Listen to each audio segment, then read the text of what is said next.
जिज्ञासा एवं समस्त संयमशील चारित्रशील आत्माओं के चरणों में भावभरी वंदना। ज्ञानार्जन की स्तुति करेंगे। जो जन श्रद्धा भाव से करे सूत्र का ज्ञान, ज्ञानावरणीय कर्म टले प्राप्त करे सद्ज्ञान। आपका ज्ञान अनंत है, मुझे ज्ञान की प्यास, केवल ज्ञानी मैं बनूं, यही है अंतिम आस। केवल दर्शी मैं बनूं, यही है अंतिम आस।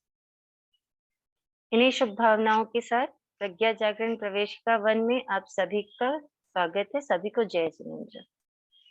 आचार्य प्रवर की कृपा से, गुरुजनों की कृपा से जो भी जाना है, सीखा है, समझा है, वही आपके सामने रखने का प्रयास है।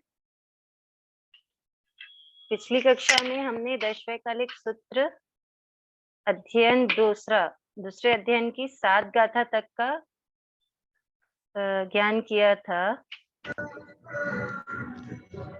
आई होप कि आप सभी को समझ में आया होगा।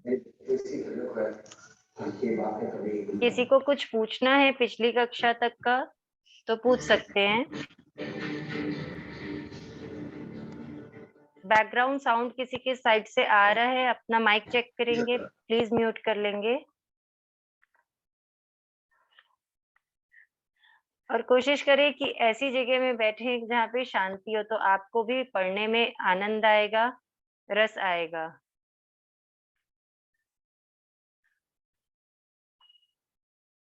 किसी की कोई जिज्ञासा पिछले लास्ट जो भी कोर्स हुआ है अभी तक का, किसी को कुछ पूछना है?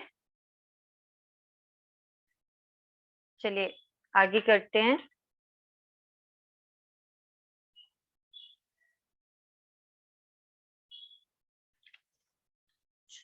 आठवीं गाथा, दशवैकालिक सूत्र अध्ययन दूसरा, सामान्य पूर्वक दूसरा अध्ययन, उसकी हम 8वीं गाथा पढ़ रहे हैं।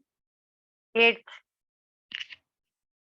अहम च भोगरायस तंचसि अंधगवन्हिनो, माकुले गंधमाहोमो संजममुनि हुयोचर। अहम अर्थात मैं, राजीमती। यहाँ पे कौन बोल रहे हैं? अभी तक लास्ट अपन क्या पढ़े थे? कोई मुझे बता सकता है? 7वीं गाथा तक के हमने क्या पढ़ा है दशवैकालिक सूत्र के दूसरे अध्ययन में? एनीबडी?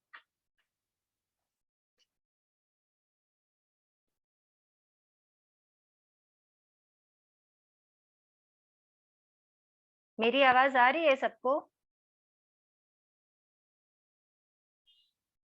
इच्छा और संतोष को लेकर।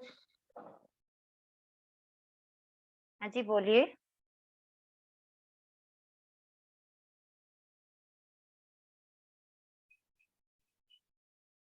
कोई कुछ बोल रहे थे, मुझे आवाज नहीं आ रही है।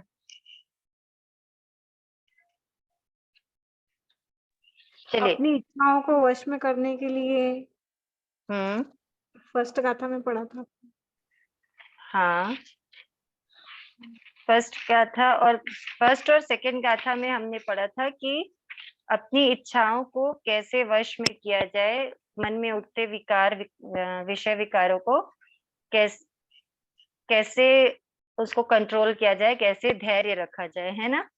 फिर हमने और आगे पढ़ा था कि राजीमती जी का वो पढ़ रहे हैं अपन, विवरण पढ़ रहे हैं इसमें। राजीमती जी रत्नेमी जी का ध्यान में आया सबको कि राजीमती जी जब गुफा में चली जाती हैं आंधी तूफान के कारण, हाँ तो जी। रत्नेमी जी, है ना, हाँ जब हाँ रत्नेमी बिल्कुल। जी की उन पे नजर पड़ती है और जो विषय विकार उनके मन में उत्पन्न होते हैं, तो वो कैसे राजीमती जी उनको किसका दृष्टांत देती हैं, बताइए जरा। किसका उदाहरण देती हैं?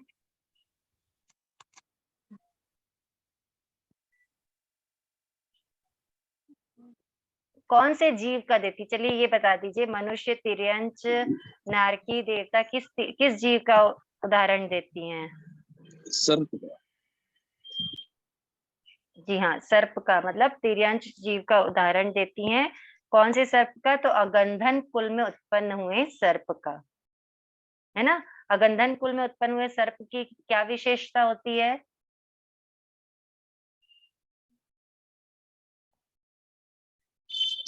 मतलब वो काट के लेगा तो वापस पॉइजन निकाल लेगा।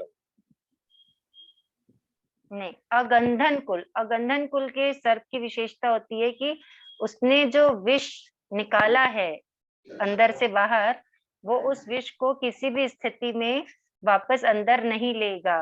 भले उसके लिए उसको जल के मर जाना पसंद है, लेकिन वमन किए हुए को पुनः ग्रहण करना उसे पसंद नहीं है ना। ये अगंधन कुल के सर्प की विशेषता हमने पढ़ी थी पिछली क्लास में। ध्यान में आया सबको?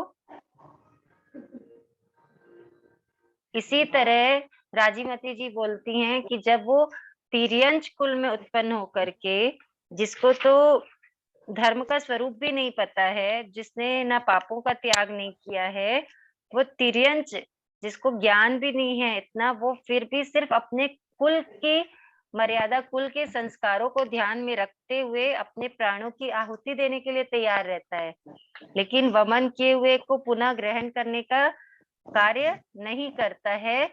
और रथनेमी जो इतने अच्छे कुल से आए हैं, जो 18 पापों का त्याग कर चुके हैं, धर्म का स्वरूप जानते हैं, वो जिन विषय भोगों का त्याग कर चुके हैं, उनको वापस भोगने की इच्छा रखते हैं, तो वो कहती हैं धिक्कार है तुमको, है ना। तो अगंधन कुल के सर्प का उदाहरण देते हुए, उसका दृष्टांत देते हुए वो उनको समझाने का प्रयास करती हैं। ठीक है, यहाँ तक के सबको ध्यान में आ गया होगा। अब है 8वीं गाथा का अर्थ पढ़ते हैं। अहम यानी मैं राजीमती। यहाँ पे कौन कह रहा है? मैं राजीमती कह रही हैं। भोगरायस्य, भोजराज उग्रसेन की पुत्री हूँ। तो यानी और, तम अर्थात तू, अंध गवन हीनो, अंधक ऋषि समुद्र विजय का पुत्र। कौन है अंधक ऋषि समुद्र विजय का पुत्र? रथनेमी जी हैं। और राजीमती है भोजराज उग्रसेन की पुत्री।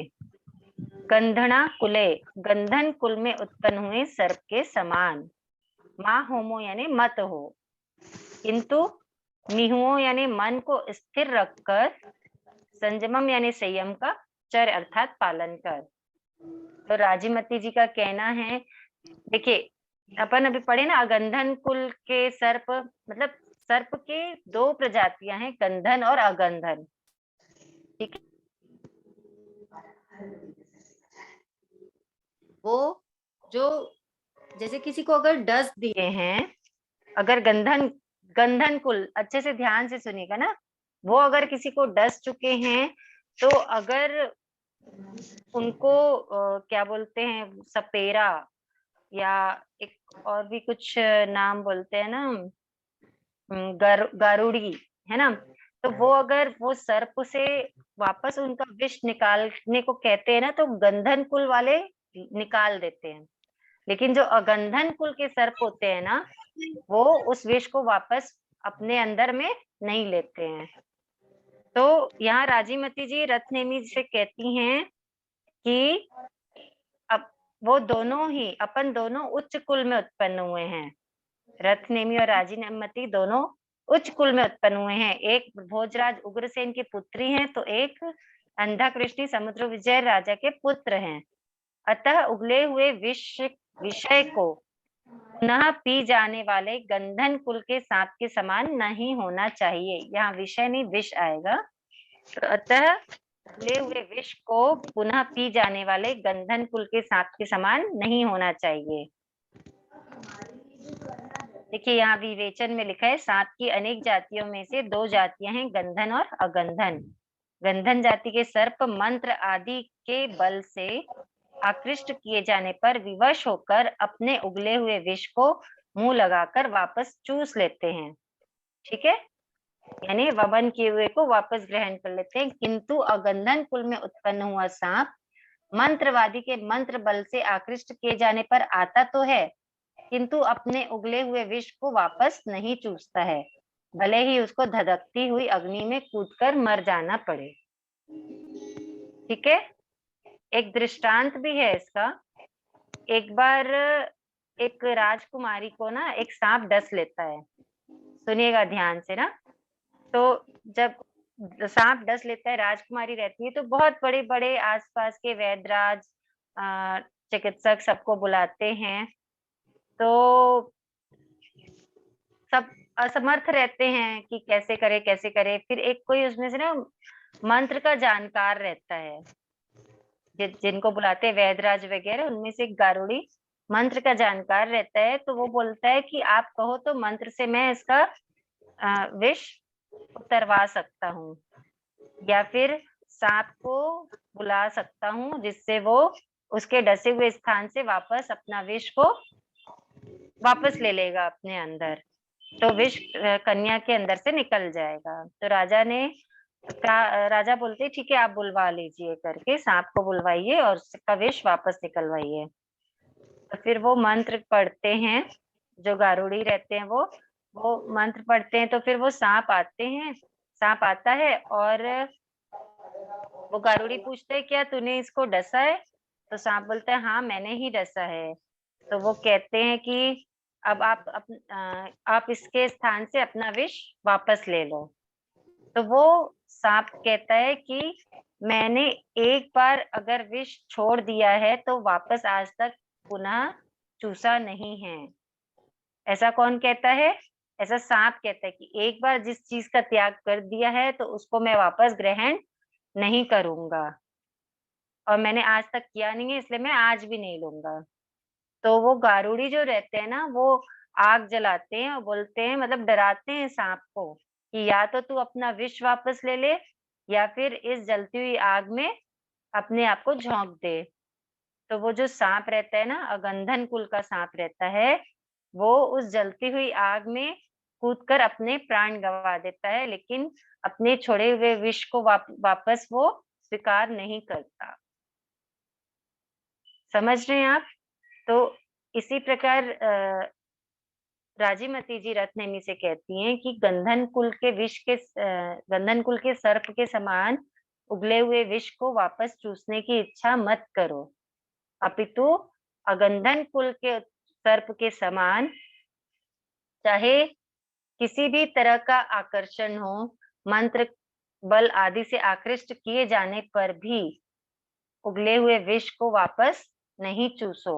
यानी जिन विषय विकारों का तुमने त्याग कर दिया है, उन विषय विकारों को वापस भोगने की इच्छा मत करो, क्योंकि संयम की शुद्धता वही होती है जहां पर चंचलता नहीं होती।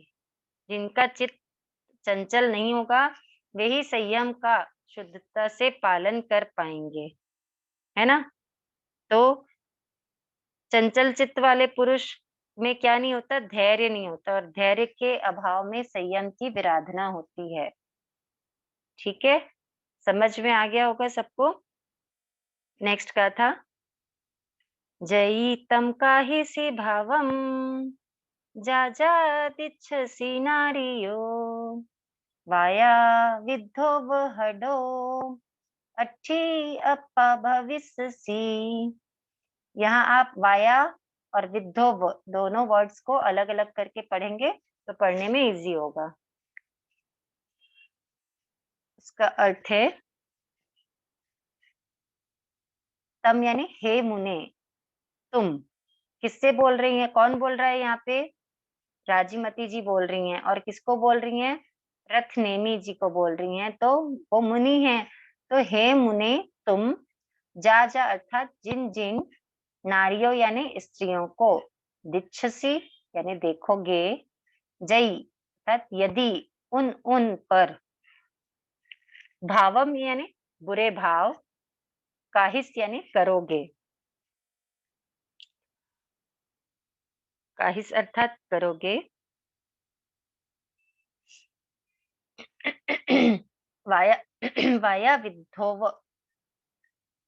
वाया विद्धो यानी वायु से प्रेरित हडो व अर्थात हड नामक वनस्पति की भांति अच्छी अप्पा यानी अस्थिर आत्मा वाले भविष्यसी यानी हो जाओगे। देखिए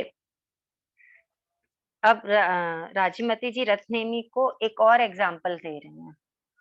अभी तो किसका एग्जाम्पल दिया था उन्होंने, अगंधन कुल के सर्प का, ठीक है। अब वो एक और तरीके से उनको समझा रहे हैं कि हे मुनि, तुम जब जब जिन जिन स्त्रियों को देखोगे, यदि तब तब उन पर बुरे भाव करोगे तो वायु से प्रेरित बद्ध मूलहड नामक वनस्पति की भांति अस्थिर आत्मा वाले हो जाओगे। कौन बोल रहा है?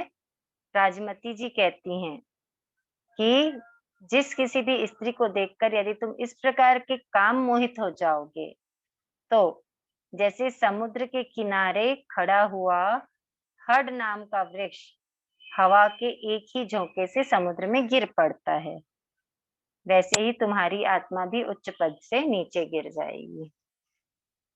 ठीक है, तो हड नाम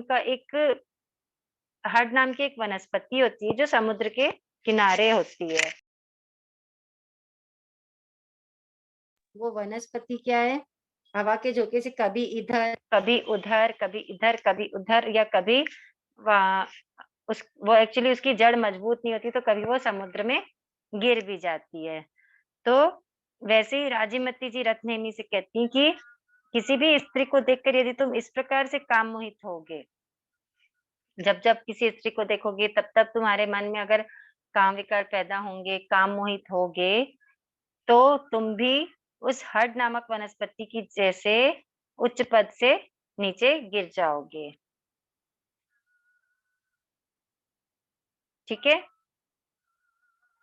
ये जो हड नामक वनस्पति को यहाँ पे रत्नेमी हड नामक वनस्पति से रत्नेमी की तुलना की गई है और संसार को समुद्र बताया गया है कि तुम भी जैसे हड नामक वनस्पति समुद्र में गिर जाती हवा के झोंके से, वैसे ही आप भी संयम से, मतलब संयमी हैं अभी आप, उच्च स्थान पर हैं, आप भी नीचे गिर जाएंगे और संसार में आ जाएंगे।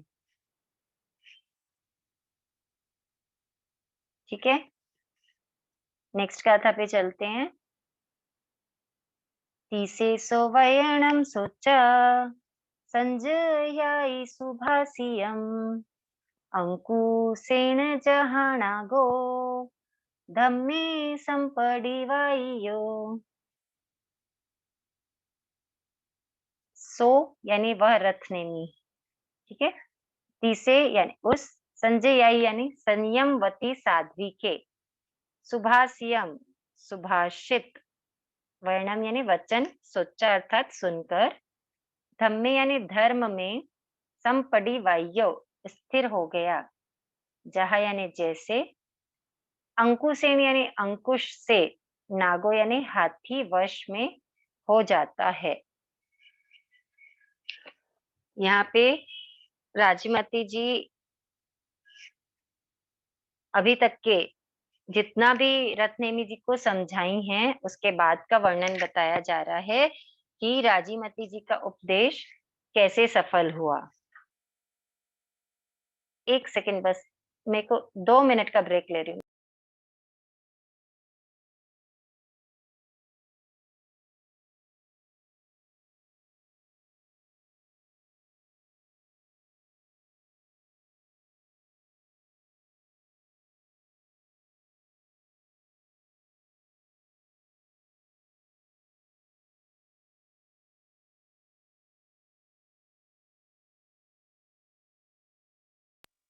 हाँ जी,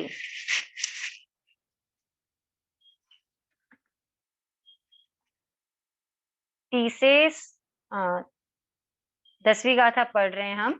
यहाँ पे हम पढ़ रहे हैं कि राजीमती जी ने जो भी उद्बोधन दिया है रथनेमी को, उसके बाद का वर्णन हम यहाँ पे पढ़ रहे हैं कि उनका उद्बोधन देना सफल हुआ कि नहीं हुआ, और सफल हुआ तो कैसे हुआ। ठीक है, तो ब्रह्मचारिणी सती राजीमती के सुभाषित वचन सुनकर रथनेमी धर्म मार्ग में उसी प्रकार स्थिर हो गए जिस प्रकार अंकुश से हाथी वश में हो जाता है। रथनेमी उस संयमवती साध्वी के सुभाषित वचन सुनकर धर्म में स्थिर हो गए जैसे अंकुश से हाथी वश में हो जाता है। देखिए, जो राजीमती रहती हैं, है ना, वो तो उन संयमशील है ही। ठीक है, क्या होता है, जैसे जिनका आचरण बहुत उच्च होता है ना, उनके वचन स्वीकार्य होते हैं।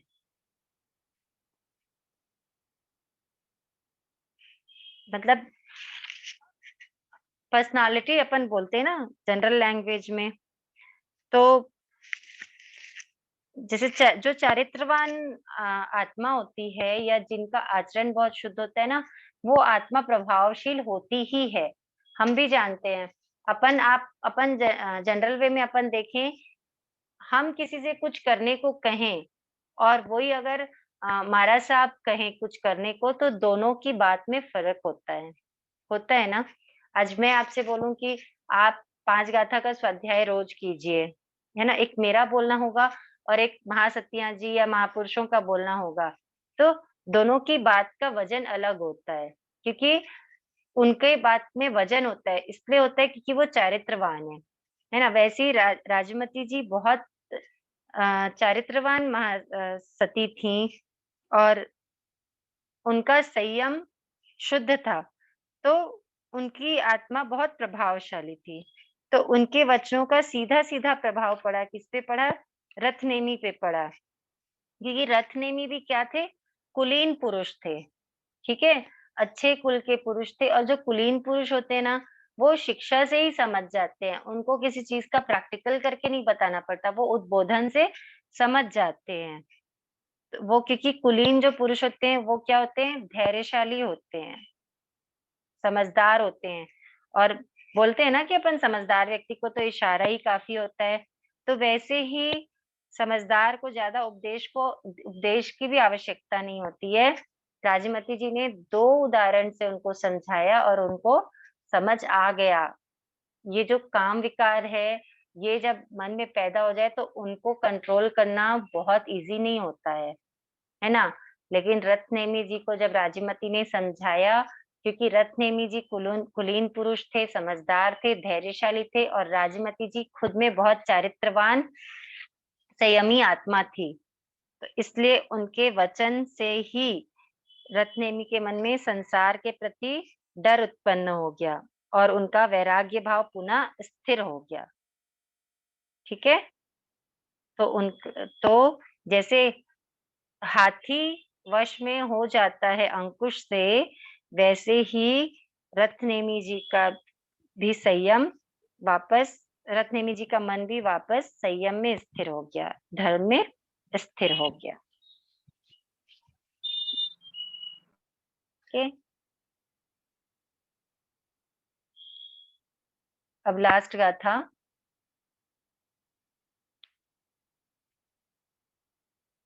एवं करेन्ति संबुद्धा पंडेय पवियखणा वीणीयट्टन्ति भोगेषु जहासे पुरी सुत्तमो त्रिबेमी। संबुद्धा अर्थात तत्वज्ञ यानी बुद्ध, पंडिया पाप न करने वाले तथा पाप से डरने वाले पंडित, पवियखणा यानी विचक्षण मनुष्य, एवं अर्थात ऐसा ही, करेंती यानी करते हैं, अर्थात भोगेसुम भोगों से, विनियट्टन्ति निवृत्त हो जाते हैं, जहाँ यानी जैसे, से यानी वह, पुरी सुत्तमो पुरुषों में उत्तम, रथनेमी भोगों से निवृत्त हो गया। तिबेमी, हे आयुष्मान जम्बू, जैसा मैंने भगवान से सुना है वैसा ही तुम्हें कहता हूँ। यहाँ पे कौन कह रहा है कि जैसा मैंने भगवान से सुना है? यहाँ पे सुधर्मा स्वामी जम्बू स्वामी से कहते हैं कि जैसा मैंने भगवान से सुना है वैसा ही तुम्हें कहता हूँ। जो हमने 11 गाथाओं में जो पढ़ा है वो सुधर्मा स्वामी कह रहे हैं। वो कहते हैं कि जो विवेकी होते हैं वे विषय भोगों के दोषों को जानकर उनका परित्याग उसी प्रकार कर देते हैं जिस प्रकार रथनेमी ने कर दिया। टीकाकार ने जो सम्यक ज्ञान से संपन्न हो उसे पंडित कहा है, जो सम्यक श्रद्धा संपन्न हो उसे उसको संबुद्ध कहा है, और सम्यक चारित्र संपन्न हो उसे प्रविक्षण कहा है। चलिए देखिए यहाँ क्या कह रहे हैं? संबुद्ध यानी तत्वज्ञ, तत्वज्ञ यानी जो प्रज्ञा से संपन्न है, बुद्धि से संपन्न है। संबुद्ध यानी जिन जो बुद्धि संपन्न है उसे हम कहेंगे संबुद्ध। तत्वज्ञ यानी तत्वों के जानकार, बुद्धि यानी ज्ञान, जिनको सम्यक ज्ञान है, जो तत्वों के जानकार हैं, बुद्धि संपन्न है, वो है संबुद्ध। पंडिया यानी पाप न करने तथा पाप से डरने वाले पंडित। तो पंडित किसे कहेंगे? जो पाप न करे और पाप को जाने, या पाप से डरने वाले। जो पाप से डरेगा वो ही तो विषय कषायों का त्याग करेगा, है ना? और जो समझेगा वो त्याग किए हुए विषय कषायों को पुनः कभी नहीं भोगेगा। तो त्यागे हुए भोगों को पुनः भोगने में जो दोष समझता है उसको हम कहेंगे पंडित यहाँ पे। फिर पवियक्षणा यानी विचक्षण मनुष्य। यहाँ पे विचक्षण मनुष्य किसे कहेंगे? यहाँ पे आप देखिए, यहाँ दिया हुआ है जो सम्यक चारित्र संपन्न हो उसे प्रविचक्षण कहा है। यानी जिसके में श्रद्धा तो है, ठीक है, वो है, जिसके में सम्यक श्रद्धा है वो संबुद्ध है, और सम्यक श्रद्धा को जो चारित्र में ले आए हैं, जो सम्यक चारित्र संपन्न है, उसको कहेंगे प्रविचक्षण।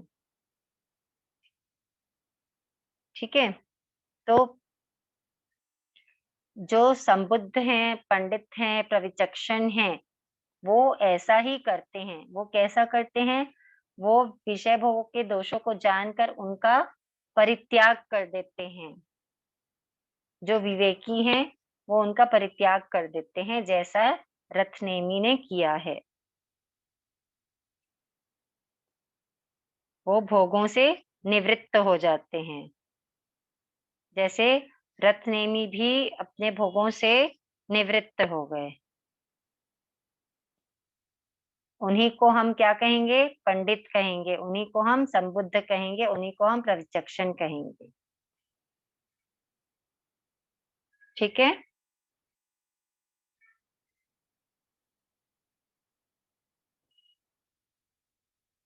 तो राजमती का उपदेश को सुनकर रत्नेमी पुनः क्या हो जाते हैं? धर्म में स्थिर हो जाते हैं, है ना? तो हे जम्बू, जैसा मैंने भगवान से सुना है, धर्मा स्वामी कहते हैं कि जैसा मैंने भगवान से सुना है वैसा ही तुम्हें कहता हूँ। द्वितीय अध्ययन समाप्त। वैश्वकालिक सूत्र का दूसरा अध्ययन सामान्य पुव्यम आज समाप्त हुआ। दूसरे अध्ययन में किसी को कोई डाउट है, किसी को कुछ पूछना हो, अभी पूछना हो तो अभी पूछ सकते हैं। और मैं आप सबसे बोलूंगी कि आप रिवीजन कीजिए मेरे बताने के बाद, तो आपको डाउट्स मिलेंगे। क्लास में समझते टाइम ऐसा लगता है कि हाँ समझ आ रहा है, जब हम पर्सनली बैठ के वापस रिवीजन करते हैं ना, तब हमको जिज्ञासा होती है, कुछ कुछ डाउट्स निकलते हैं। तो प्लीज आप लोग रिवीजन कीजिए।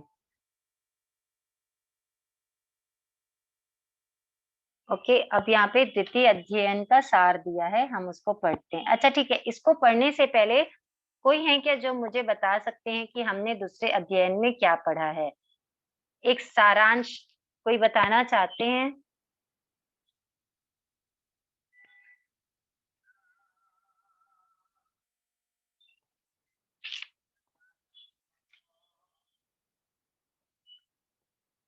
मेरी आवाज आ रही है सबको?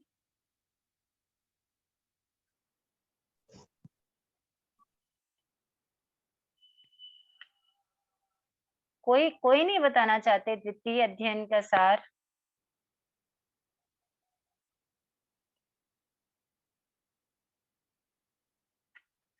चलिए मैं ही बताती हूँ आपको। पहले मैं स्थूल रूप से बताती हूँ कि हमने दूसरे अध्ययन में क्या पढ़ा था।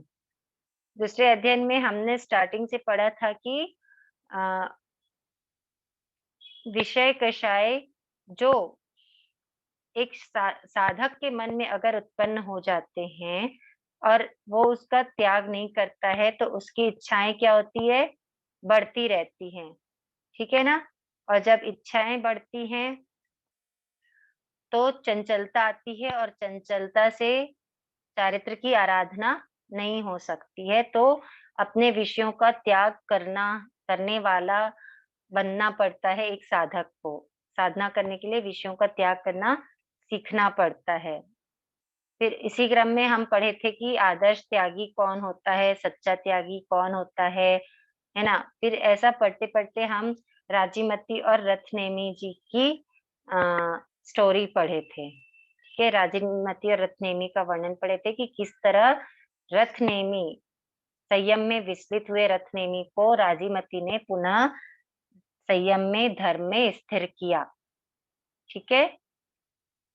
ये पूरा हम पढ़े हैं दूसरे अध्ययन में। अब इसका सार पढ़ते हैं। पर पदार्थों से मोह हटाने का प्रमुख उपाय है बाहरी वस्तुओं को अपने से अलग जान लिया जाए। ठीक है?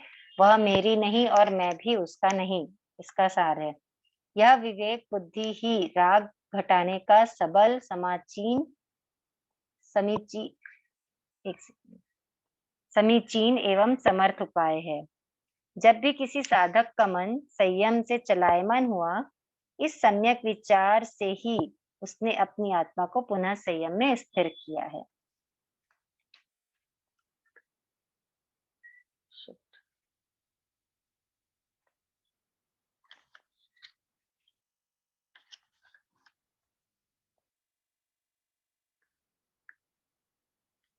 चूर्णी में एक उदाहरण मिलता है। एक वणिक पुत्र दीक्षित होकर यह घोषणा कर रहा था कि यह मेरी नहीं, मैं भी उसका नहीं हूँ, किंतु एकदा प्रबल मोह के उदय से उसके मन में राग जगा। ये तो कहानी मैंने आपको बताई है, वही कहानी है। ठीक है? तो वह मेरी नहीं, मैं भी उसका नहीं, ऐसे रटते-रटते एक दिन उसके मन में विचार आया कि वह मेरी है और मैं भी उसका हूँ। ठीक है? तो फिर वो उसका राग जागते ही वह वस्त्र पात्र लेकर अपने गांव पहुंचा। मार्ग में पत्नी मिल गई, पर वह उसे पहचान नहीं सका। अतः उसने पूछा, अमुक की पत्नी मर चुकी या जीवित है? ये देखिए, ये पूरा इसमें दिया हुआ है, वो कहानी ही है जो मैंने बताई थी आपको। इसके आगे भी राजीमती जी और रत्नेमी जी का ही दृष्टांत दिया हुआ है, उनका वाला उनकी कहानी दी हुई है। और आगे है, सर्प के दो कुल होते हैं। ये आप पढ़ लेंगे, इसमें मुझे नहीं लगता कि कुछ भी समझाने का है।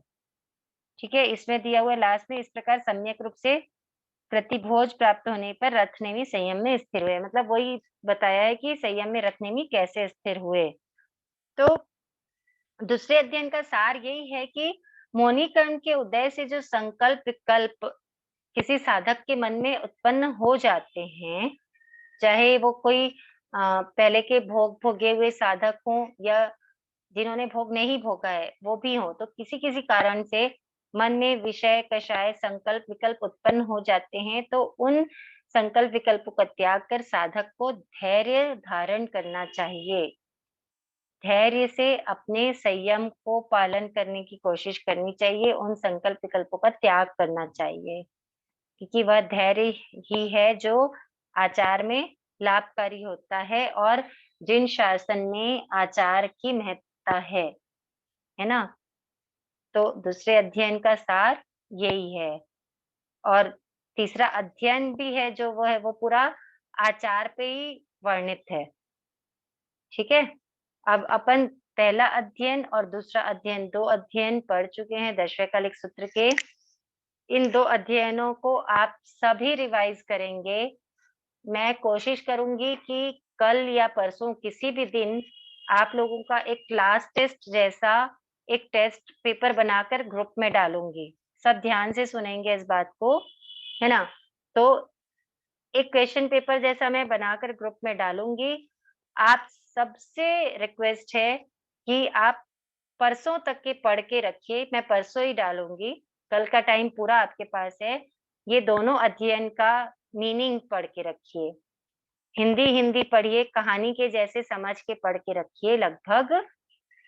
और याद होता है वर्ड मीनिंग तो बहुत अच्छी बात है। आप बुक से देख के भी आंसर कर सकते हो, मैं आपको मना नहीं कर रही हूँ, लेकिन ये आपको एक आलंबन मिलेगा आपकी पढ़ाई करने के लिए। तो लेकिन और अगर आप पहले से पढ़ के रखेंगे तो आप खुद का एनालिसिस कर सकते हो कि आपको कितनी तैयारी है, आपने कितनी पढ़ाई की है, आपको कितना नॉलेज हुआ है।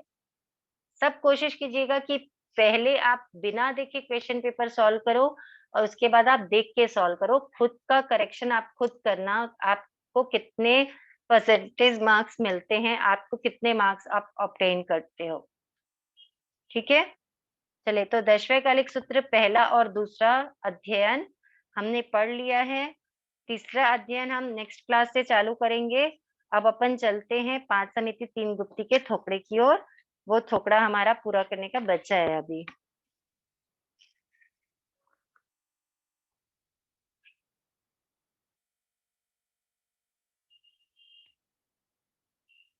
पांच समिति 3 गुप्ती का थोकड़ा। 5 समिति 3 गुप्ती का थोकड़ा कौन से शास्त्र से लिया गया है, जल्दी बताएंगे?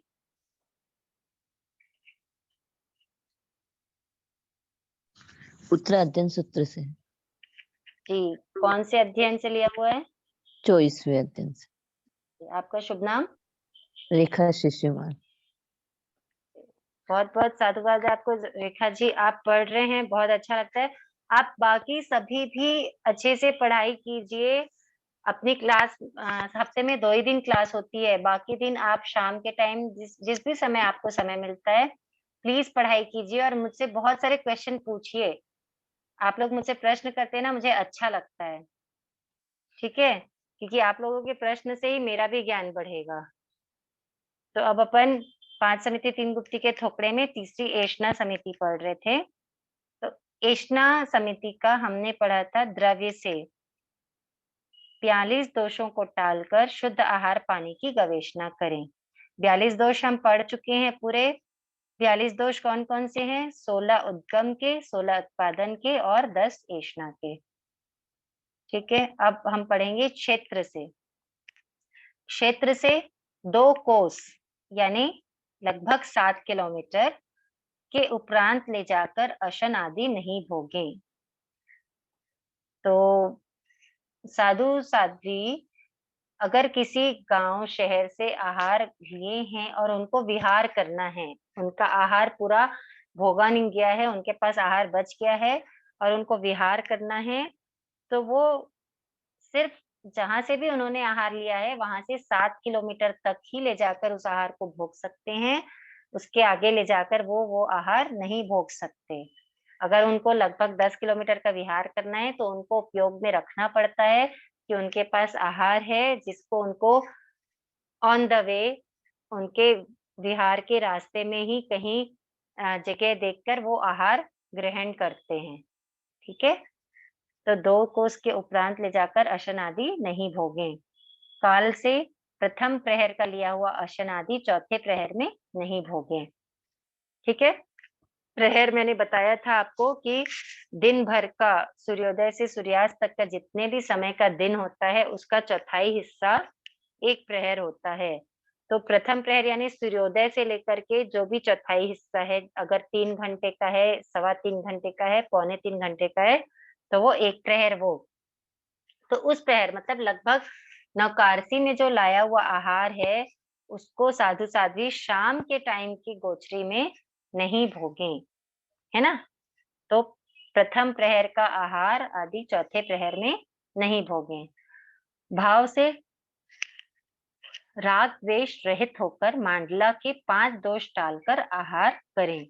मांडला के 5 दोष हम पढ़े थे ना, कौन कौन से थे? संयोजना, प्रमाण, अंगार, धूम और अकारण। ठीक है, ये मांडला के 5 दोषों को टाल करके साधु साध्वी आहार करें। ठीक है, किसी को कुछ पूछना है क्या इसमें से? चलिए, चौथी समिति है आदान भंड मात्र निक्षेपणा समिति। वस्त्र, पात्र, उपकरण आदि लेने, रखने व परिलेहना, प्रमार्जना में सम्यक प्रवृत्ति करना। देखिए, इसमें 2 बात हो रही है। वस्त्र, पात्र, उपकरण आदि लेने रखने, एक तो वस्त्र, पात्र, उपकरण आदि लेना और रखना, ठीक है, एक तो ये बात है। और दूसरी बात है परिलेहना, प्रमार्जना, प्रतिलेखन, प्रमार्जन। परिलेहना, प्रमार्जना यानी प्रतिलेखन, प्रमार्जन यानी जो साधु साध्वी प्रतिलेखना करते हैं ना, उसको कहते हैं परिलेहना, परिलेहना, प्रमार्जना। तो यहाँ पे क्या बोल रहे हैं कि वस्त्र, पात्र आदि उपकरणों को देखकर और पूंझकर यत्ना से लेना चाहिए, यत्ना से रखना चाहिए, यत्ना से यूज करना चाहिए। उठाना, रखना, उपयोग करना, सब में क्या करनी चाहिए? यत्ना रखनी चाहिए। देखकर, पूंझकर लेना, रखना चाहिए। और उसकी प्रतिलेखना भी करते समय यत्ना रखनी चाहिए। ऐसा नहीं है कि अब वो प्रतिलेखना कर रहे हैं तो कपड़े झटक झटक कर देख रहे हैं। कभी देखा है क्या संतों को, सतियों को, कि कपड़े ऐसे झटक झटक के प्रतिलेखना कर रहे हैं? नहीं ना, यत्ना से करते हैं कि अगर एक चींटी भी है या कोई छोटा से बारीक भी कोई जीव है तो उस जीव को कष्ट ना पहुंचे, ऐसे यत्ना से प्रतिलेखना करते हैं। ऐसे यत्ना से वस्त्र, पात्र, उपकरण आदि उठाते और रखते हैं और यूज करते हैं साधु साध्वी। तो इस समिति के 4 भेद हैं। द्रव्य से मुपत्ति, रजोहरण, पूंजनी, चादर, चोलपट्टा, साड़ी, आसन, पात्र आदि भंड उपकरण यत्ना से लेवें। देखिए, अब यहाँ पे जो दिया हुआ है कि मुपत्ति, रजोहरण, पूंजनी, चादर, चोलपट्टा, साड़ी, आसन, पात्र, ये जो उपकरण है ना, ये तो हमेशा ही साधु के पास रहते हैं ना। इसके अलावा और भी उपकरण होते हैं जो थोड़े समय के लिए साधु लाते हैं। जैसे जब उनको कपड़े धोने होते हैं तो वो पात्र लाते हैं, जैसे मटकी, ठीक है, फूटी हुई मटकी या मटकी किसी के घर में प्रासुक मिलती है तो मटकी लाते हैं बैठने के लिए, या लेखन कार्य करना रहता है तो चौकी, पाटा, पाटला आदि, सिलाई करनी है तो सुई धागा आदि, जो भी वस्त्र है, जो भी चीजें साधु साधियों को लगती है, वैसे वो कुछ चीजें जो हमेशा उनके पास रहती हैं और कुछ चीजें जो वो थोड़े टाइम के लिए लाते हैं, जिनको वापस गृहस्थ को लौटा देते हैं। तो चाहे कैसी भी सामग्री हो, चाहे कोई से भी भंड उपकरण आदि हो, वो सबको साधु साध्वी यत्ना से लेवें, यत्ना से रखें, यत्ना से उपयोग करें, यत्ना से पुनः भुलावें, है ना। वो होता है आदान भांड मात्र निक्षेपणा समिति का द्रव्य से। तो द्रव्य से वो ये सारे भंड उपकरण यत्ना से लेवें और यत्ना से रखें एवं मर्यादा से अधिक नहीं रखें। तो मर्यादा से अधिक वो नहीं रखे। द्रव्य में उनकी क्या रहेगी? मर्यादा रहेगी कि उनको इतनी ही मुपत्ति रखनी है, इतनी ही साड़ी रखनी है, कुंजनी ये इतनी ही रखनी है आदि जो भी है। तो ऐसा नहीं है कि जो गृहस्थ के यहाँ से ला रहे यूज करने के लिए, तो ऐसा तो भी ये नहीं है कि उसको भी वो एक्सेस में रखेंगे। उनको जितनी जरूरत है उतनी ही लाएंगे। उनको एक बुक पढ़नी है तो वो एक ही बुक लाएंगे गृहस्थ के यहाँ से जो बुक पढ़नी है। कि हाँ बहुत सारी बुक्स अच्छी दिख रही तो एक साथ 5 उठाकर ले आए, वैसा नहीं होगा। ठीक है, सुई की जरूरत है वो एक सुई लेंगे। अगर 4 संत सतियों को सिलाई करनी है तो वो उस हिसाब से 4 लेंगे। तो मर्यादा में रखेंगे, मर्यादा से लेंगे, यत्ना से रखेंगे, यत्ना से यूज करेंगे, यत्ना से प्रतिलेखना करेंगे। ये हो गया द्रव्य से। क्षेत्र से भंड उपकरण इधर उधर बिखरे हुए नहीं रखें तथा गृहस्थ के घर पर नहीं रखें। जो साधु साधियों के निश्राय की चीजें रहती है ना, वो साधु साधी अपने साथ ही रखते हैं, उनको वो गृहस्थ के घर पे नहीं रखवाते हैं। और ऐसा इधर उधर बिखेर के भी नहीं रखते, क्षेत्र से वो व्यवस्थित रखते हैं चीजों को। ठीक है। काल से कालो काल प्रतिलेखन करें। ठीक है। जो भी उनके खंड उपकरण आदि हैं, उनको 2 टाइम उनका प्रतिलेखन करना ही होता है। कालो काल यानी दिन में दोनों टाइम उसका प्रतिलेखन करेंगे। जो भी समय है प्रतिलेखन का, उस समय प्रतिलेखन करेंगे। भाव से राग द्वेष उत्पन्न करने वाली बहुमूल्य वस्तुएं अपने पास नहीं रखें। ममता रहित मर्यादा सहित भोगें। देखिए, संत सतियों के पास जो भी सामग्री होती है वो धार्मिक उपकरण ही होते हैं, लेकिन धार्मिक उपकरण भी उनके पास ऐसे होने चाहिए जिनमें उनका राग द्वेष ना हो। यानी बहुत हाई फाई पेन ही है, एक तरीके से लिखने के लिए पेन तो सभी संततियों को चाहिए रहती है, तो पेन रखना है, पर इसका मतलब ये नहीं कि बहुत हाई फाई पेन रखना है जिससे राग द्वेष उत्पन्न हो, है ना। या डायरी है, पेन है, चश्मा है, जो भी चीजें साधु साधियों के यूज की चीजें हैं, तो वो बहुमूल्य वस्तुएं ना रखें जिससे राग द्वेष उत्पन्न हो, और मर्यादा में रखें। ठीक है।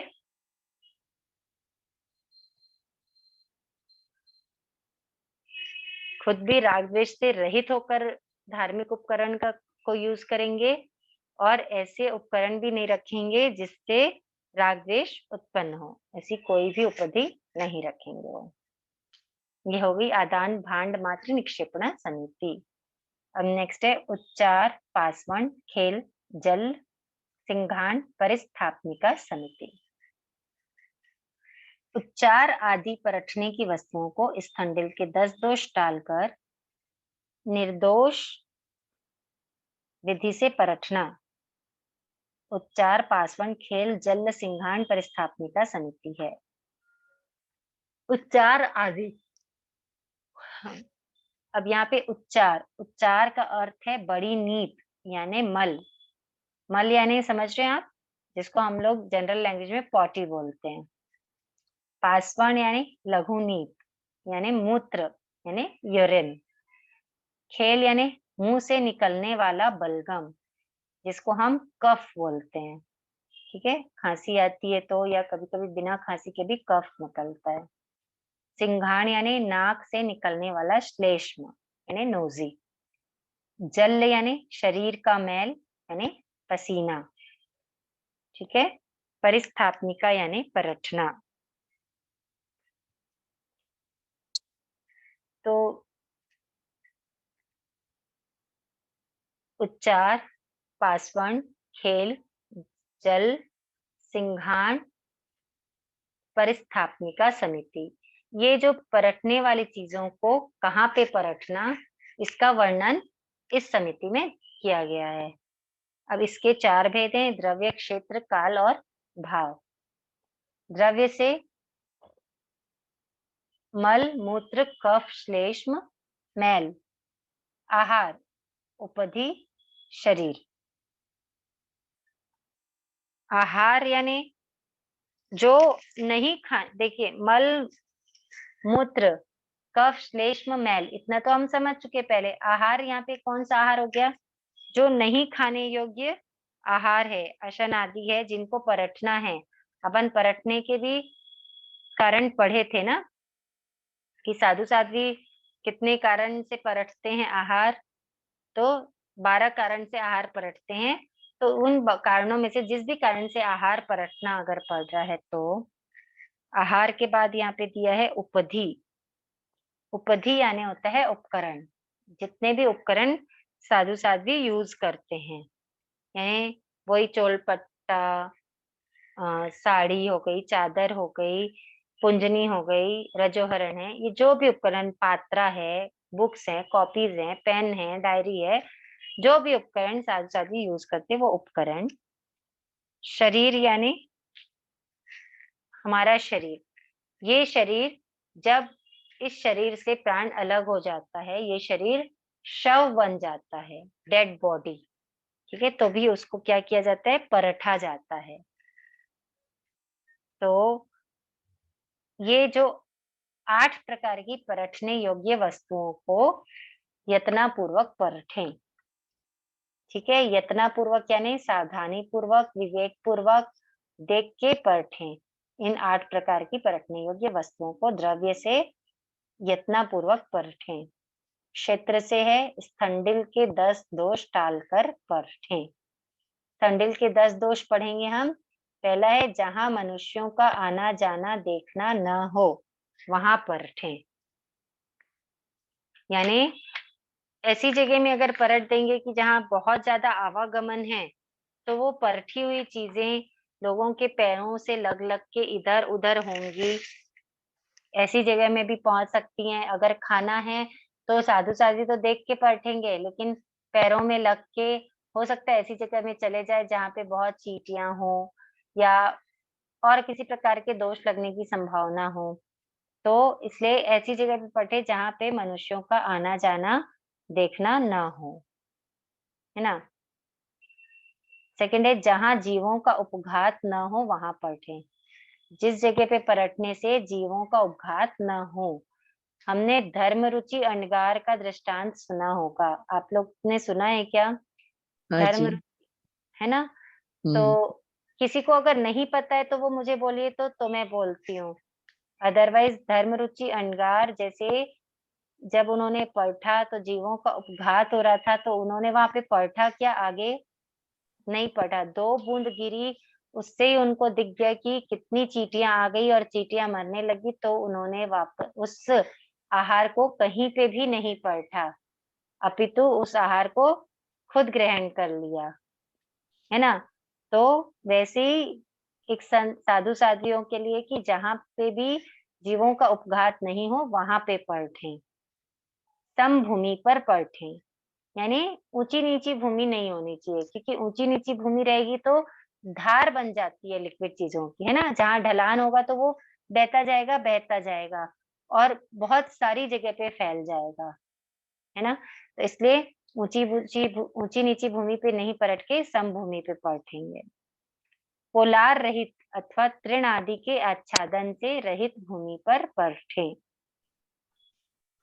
पोलार रहित यानी पोलार नहीं होना चाहिए, भूमि ठोस होनी चाहिए, अथवा तृण आदि के आच्छादन से, यानी तृण आदि यानी जैसे घास या पत्ते आदि से ढका हुआ रहता है ना, कई बार कोई जगह अगर वैसी ढकी हुई है तो वहां पे नहीं पलटेंगे, यानी भूमि साफ साफ होनी चाहिए, स्पष्ट दिखना चाहिए कि इस भूमि पे पलटने से जीवों की हिंसा नहीं होगी, यहाँ पे कोई घास आदि भी नहीं है, भूमि समतल है ना, ये सब देख के करते हैं। थोड़े काल की अचित हुई भूमि पर पलटें, यानी जैसे भूमि सचित नहीं होना चाहिए या तुरंत की अचित हुई नहीं होनी चाहिए कि कहीं से गड्ढा खुदा हुआ है, अभी जस्ट खुदा है कहीं पे गड्ढा, यानी थोड़ी बहुत मिट्टी खुदी हुई है, तो वहां पे मतलब लगभग क्या होता है, जिस जगह पे हम चलते फिरते हैं ना, उस जगह से अगर 4 अंगुल नीचे के आगे और अगर आगे जाते जाते ना, तो भूमि सचित होती जाती है, वहां की मिट्टी सचित होती जाती है। ऊपर की जो भूमि रहती है वो आवागमन के कारण अचित हो गई रहती है। तो जब किसी जगह पे गड्ढा खुदाता है या थोड़ी बहुत भी खुदाई हुई रहती है, तो अंदर से क्या होता है, वहां पे सचित मिट्टी निकलती है। तो जब वो मिट्टी सचित निकली है तो थोड़े समय तक की वो मिट्टी क्या रहती है, सचित रहती है। फिर उस पे जब आवागमन होता है, कुछ होता है, तो फिर वो वापस धीरे धीरे संपर्क में आके अचित होती है। तो थोड़े काल की अचित हुई भूमि पर पलटें, यानी तुरंत की जो भूमि खुदी हुई है या सचित है उस भूमि पर नहीं पलटेंगे। जघन्य एक हाथ चौरस भूमि पर पलटें। तो जिस जगह पे पलटना है वो जगह जघन्य एक हाथ, जघन्य यानी होता है मिनिमम, मिनिमम एक हाथ चौरस यानी लंबी चौड़ी स्क्वायर, मतलब मिनिमम एक हाथ का स्क्वायर होना चाहिए, उतनी बड़ी वो भूमि तो होनी ही चाहिए। ऐसा नहीं एकदम छोटी सी जगह है और वहां पे ले जाकर पलट दिया, तो वैसा नहीं होता है। जघन्य एक हाथ, मिनिमम एक हाथ स्क्वायर भूमि होनी चाहिए।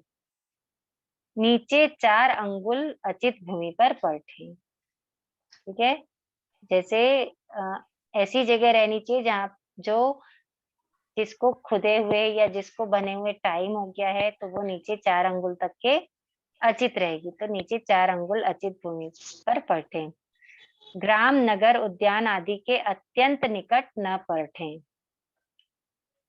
गांव, नगर, उद्यान यानी होता है बगीचा, गार्डन अगर, है ना, तो ऐसे एकदम पास में नहीं पलटेंगे। क्योंकि क्यों नहीं पलटेंगे? क्योंकि वहां मनुष्यों का आना जाना लगा रहता है, और हमारा पहला ही पॉइंट है कि जहाँ पे आना जाना लगा रहता है वहां पे नहीं पलटें। चूहे के बिल आदि रहित भूमि पर पलटें। चूहे के बिल आदि, देखिए 4th नंबर है ना, पोलार, पोलार रहित। एक तो जहाँ पे बिल है वहां तो पोलार होगा, तो जहाँ पे चूहे आदि का बिल है वहां पे नहीं पलटना है। ठीक है, फिर है त्रस प्राणी तथा बीज आदि रहित भूमि पर उपयोग सहित पलटें। जहाँ पे त्रस प्राणी है वो भूमि पे, या जहाँ पे बीज है, तो जहाँ पे भी सचित है कुछ तो वहां तो वैसे भी महाराजा नहीं पलटते हैं, इतना हम सबको पता है। तो यही लिखा हुआ है कि त्रस प्राणी, जैसे जहाँ पे चींटियां हैं या छोटी और दूसरे कुंथू है, कोई दूसरे भी बेंद्री तेंद्री कोई जीव हैं, तो वहां पे या बीज हैं, एक केंद्री में किसी भी धन धान्य के बीज वगैरह, धान्य के बीज वगैरह हैं, तो उस भूमि पर नहीं पलटे। बीज से रहित, रस प्राणियों से रहित भूमि पर उपयोग सहित पलटेंगे। ठीक है, उपर्युक्त 10 दोष टालकर उपयोग पूर्वक पलटें। उपयोग इन्हीं चीजों का रखना है कि वहां पे कोई त्रस प्राणी तो नहीं है, भूमि ऊंची नीची तो नहीं है, भूमि एक हाथ लंबी चौड़ी है, सचित नहीं है ना, गार्डन वगैरह के एकदम पास नहीं है, यहाँ पे किसी जीव का कोई बिल तो नहीं है। ये सब चीजों का उपयोग रख के सब 10 दोष टाल करके पलटेंगे। काल से है सायं काल पलटने योग्य भूमि की प्रतिलोचना करें। तो काल से उच्चार प्रश्रवण वाली समिति को कैसे पालन करेंगे? तो सायं काल यानी जिस जगह पे पलटना रहता है। अब साधु साथी रात्रि में जब उनको लघुनीत को पलटना रहता है तो वो रात्रि में तो जाके नहीं देख सकते, क्योंकि कृत्रिम रोशनी में साधु साथी नहीं देखते, भले वो रोड लाइट क्यों ना हो, वो स्ट्रीट लाइट का भी उपयोग नहीं करते हैं। तो इसलिए वो संध्या होने से पहले या सूर्यास्त होने से पहले, अंधेरा होने से पहले जहां उनको पलटना रहता है उस भूमि की प्रतिलेखना करते हैं। मतलब वो देख के रख लेते हैं कि हाँ यहाँ पर ऐसी भूमि है जहाँ पे हम रात में पलटना कर सकते हैं। उसके बाद भी उस भूमि पे जाकर उस भूमि को पूंछ के फिर वो पलटते हैं। फिर है भाव से। भाव से है पलटने जाते समय अवश्य ही 3 बार कहें। मतलब जब वो भवन में है और भवन के बाहर पलटने जा रहे हैं तो अवश्य ही 3 बार कहेंगे। पलटते समय शकेंद्र महाराज की आज्ञा लेकर 4 अंगुल ऊपर से यत्नपूर्वक पलटें। तो जाने से पहले अवश्य ही 3 बार कहेंगे। जब पलटते रहेंगे, जब वो उच्चार प्रसरण आदि पलटेंगे तब वो जमीन से 4 अंगुल ऊपर से पलटेंगे। 4 अंगुल से ज्यादा ऊपर से नहीं पढ़ेंगे। क्यों नहीं पढ़ेंगे? 4 अंगुल से ऊपर में थोड़ी जीवों की विराधना की संभावना रहती है। जब अगर कोई लिक्विड चीज हम ज्यादा ऊपर से डालते हैं तो वो उछलता है और इधर उधर बिखरता है ना, तो जीवों की विराधना होती है। तो इसलिए जब 4 अंगुल से ही पलटते हैं, 4 अंगुल से कोई चीज डाली जाती है तो वो इधर उधर नहीं बिखरती है, उससे जीवों की विराधना नहीं होती है। इसको बोलते हैं यत्ना पूर्वक परखना। फिर है परख कर वोसरे वोसरे 3 बार कहें। परखने के बाद उस जगह पे बोलेंगे वोसरे वोसरे वोसरे। फिर स्थानक में प्रवेश करते समय यानी वापस आते समय, जहां भी है स्थानक है या जहां भी वो रुके हैं, वहां प्रवेश करते समय निस्सिही निस्सिही निस्सिही 3 बार कहें और स्थान में आकर इरिया वहिया का कौसक करें। इरिया वहिया अर्थात इच्छा कारणम का कौसक करें। ठीक है, परखने के चरण क्या है? सबसे पहले तो परखने जाते समय उनको 3 बार क्या बोलना है? अवश्य ही अवश्य ही अवश्य ही। ये जाते समय की बात है। फिर जिस जगह पे परखना है वहां पहुंच के क्या करेंगे? पहले शकेंद्र महाराज की आज्ञा लेंगे। और यहाँ पे 2 बात ध्यान रखने की है, एक तो शकेंद्र महाराज की आज्ञा लेनी है और दूसरा 4 अंगुल ऊपर से यत्ना पूर्वक परखना है। फिर आता है परखने के बाद, जब परख लिया है तो वहां पे वोसरे वोसरे वोसरे 3 बार कहेंगे। फिर स्थानक में प्रवेश करते समय निस्सिही निस्सिही निस्सिही 3 बार कहेंगे और स्थान में आकर इरिया वैया का कौसक करेंगे। देखिए 5 चरण है, 5 चरण में आपका 3 चीजें हैं। सबसे पहले अवश्य अवश्य अवश्य है। फिर परखते समय पहला है शकेंद्र महाराज की आज्ञा, दूसरा है 4 अंगुल ऊपर से और तीसरा है यत्ना पूर्वक। ठीक है, परखते समय की 3 बातें ये हैं। फिर परख कर 3 बार क्या बोलना है? वोसरे वोसरे वोसरे बोलना है। और उसके बाद प्रवेश करते समय निस्सिही निस्सिही निस्सिही 3 बार बोलना है। और लास्ट में अपने स्थान पे आकर इरिया वैया का यानी इच्छा कारणम का कौसक करना है। यहाँ पे हमारी 5 समितियां पूरी होती हैं। 5 समिति का वर्णन यहाँ संपूर्ण होता है। अब है 3 गुप्ती। अब अगली क्लास में हम 3 गुप्ती करने का भाव रखते हैं।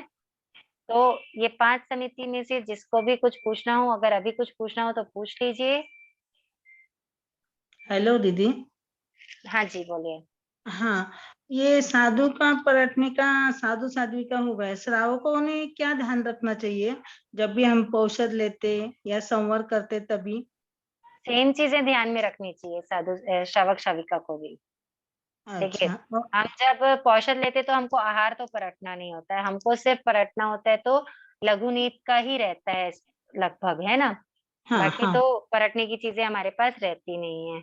तो हाँ बस वही कि भूमि समतल हो, है ना, हाँ जहाँ पे रस जीव ना हो या बीज आदि ना हो, घास ना हो, यही सब हाँ। चीजें ध्यान में रख के हमको भी परखना चाहिए, और पूंछ के वैसे ही परखना चाहिए। अच्छा, और वैसे ही प्रतिलेखन का भी ऐसे ही हम औषध करते तभी क्या ध्यान रखना चाहिए श्रावकों ने? अगर आप देखिए 4 पोरिया औषध कर रहे हैं तो आपको शाम को एक बार प्रतिलेखन करना रहता है अपनी चीजों का, जो भी हमने चीजें यूज करी है, सामायिक हाँ के उपकरण से लेकर के अपने वस्त्र और उसके साथ में जो हम ओढ़ने का बिछाने का जो भी रखते हैं उसका हाँ प्रतिलेखन करते हैं। अगर आपने अठपोरिया पोसा करना है तो अठपोरिया पोसा करने के लिए आपको सुबह पोसा लेने के बाद और फिर शाम को एक बार वापस से प्रतिलेखना करना होता है। और फिर सुबह जब हम पालते हैं, पोसा पालते हाँ हैं, उसके हाँ। पहले फिर एक बार प्रतिलेखना होती है। अच्छा अच्छा, ठीक है। ठीक है, प्रतिलेखना करना यानी हम अभी संवर में जब हम पोसा करते हैं तो हम क्या रहते हैं? संवर में रहते हैं, उस समय हमने आश्रमों का त्याग किया रहता है।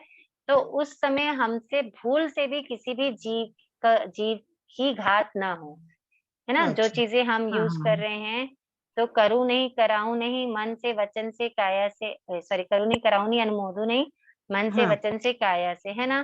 तो हाँ हमको उस समय यही ध्यान रखना रहता है कि हमारे द्वारा किसी भी जीव का कोई घात तो नहीं हो रहा है, तो इसलिए हम प्रतिलेखना करते हैं। अच्छा तो वो प्रतिलेखना यत्न से करें, एकदम सावधानी से, आराम से, कि प्रतिलेखना करने से ही किसी जीव को घात ना हो जाए, है ना? अच्छा, इस चीज हाँ का ध्यान रखना चाहिए। अच्छा, जी जी, धन्यवाद। जी, और किसी को कुछ पूछना है क्या?